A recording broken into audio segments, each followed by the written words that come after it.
Alrighty everyone, welcome back. It is now September 26th of 2023, and as we get closer to the very end of this month, Disney is preparing to begin the marketing campaign for the Marvels, as well as Snow White the live-action remake, and preparing for their last earnings call of this year, which by the way takes place in the first week of November, that will be presented by Bob Iger to share about their plans to the general public and to shareholders alike.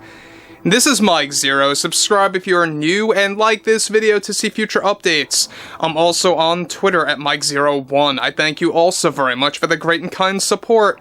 And let's get into what's going on with the whole Jenna Ortega situation over at Disney and the whole transition from Rachel Zegler to Jenna for all of these upcoming Disney live-action movies as well as animated material. Now, we know that there are a lot of things happening between Bob Iger and the board with their cost containment plan about reducing spending on stardom power. And we already talked about this, about how they will be drastically dialing back on how many A-listers they hire or allow to return into franchises like Star Wars, Marvel, etc., etc. This way they don't have to pay out as much money into these projects for the next 3 years. So it's even all the more revealing.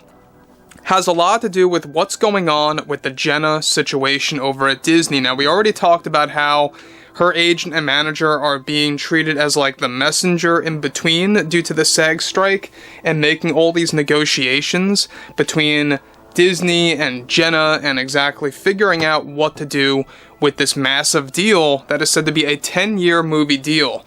Now, what's even all the more unveiling about all of this has a lot to do with what actually happened with Jenna and Disney. Now, with Disney having the worst year in a long time for everything film, television, and financing, such as the Disney stock, one major development has to do with actress Jenna Ortega and what she recently got Disney to do through her agent and manager, dealing with the latest negotiations about her involvement in future Disney movies.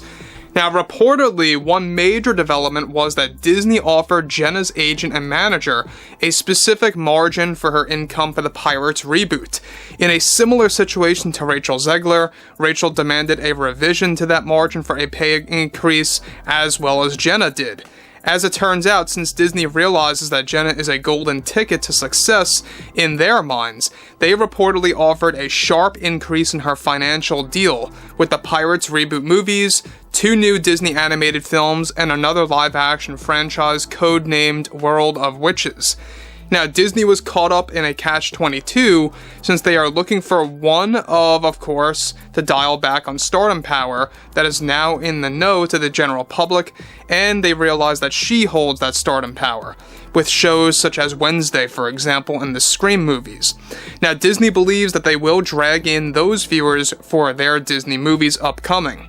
Now, Jenna is, as of late, using her manager and agent as the messenger during the SAG strike to make these negotiations, and that she calls Disney to provide her a negotiation in her favor, going against Bob Iger's plan to spend less on stardom power for their films. So guys, let me stop here for 1 second. This is a prime example of Jenna doing a similar scenario to what Gina Carano did, except Gina Carano did something quite in reverse, right? We know that Disney begged Gina to come back to The Mandalorian Season 4 for Dave Filoni's movie. We talked about that months prior, and she turned that down. She refused to come back.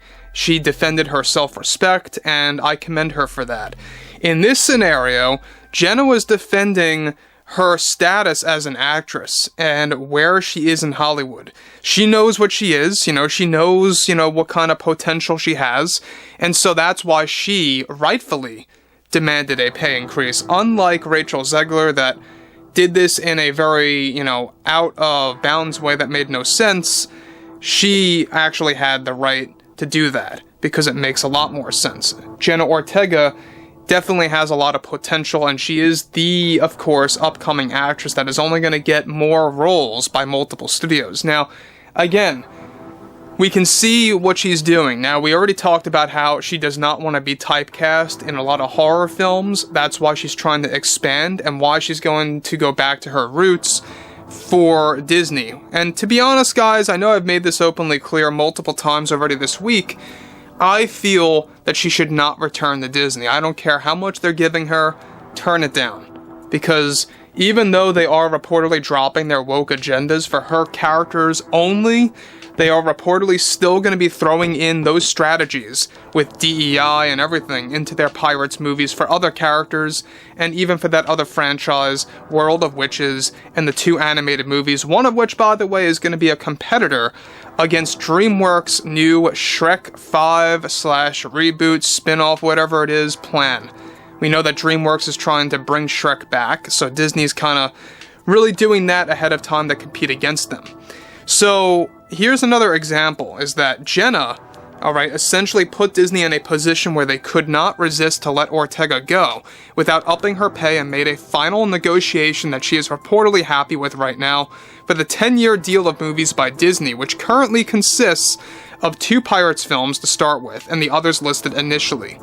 Now, Jenna's manager and, of course, agent had stirred up so much drama within Disney that it actually rattled throughout all of Hollywood behind the scenes, involving Disney's transition from Rachel Zegler to Jenna Ortega as their Hail Mary to success.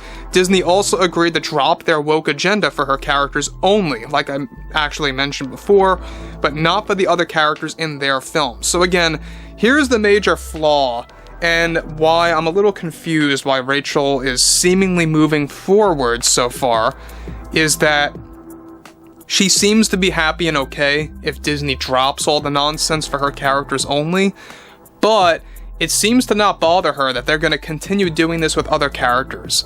That's just my take on things, that's what it sounds like, and it really makes you wonder, is she, really making the worst decision of her life right now? I think it may very well be possible. If these movies fail, and they are box office failures, that's going to carry on with her for the rest of her life as an actress, as a performer, and of course, just as a talent.